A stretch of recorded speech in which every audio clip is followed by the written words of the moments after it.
Hey man, as you guys can see, I had this bike. I had my bike. We're talking about the Sony 7000.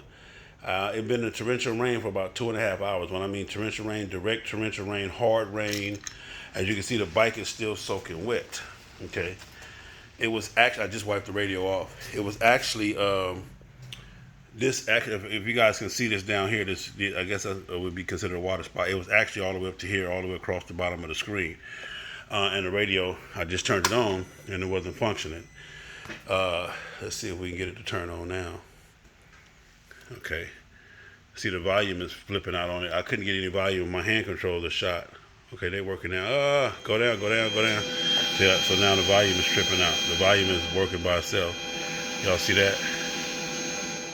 So, this Sony 7000, it is not waterproof, as you can see. The shooting of Tupac Shakur. Wow, I can't even. City once again underscores the violence that has So I'm gonna let it dry out and see. But as you guys can see in on the world of music and entertainment.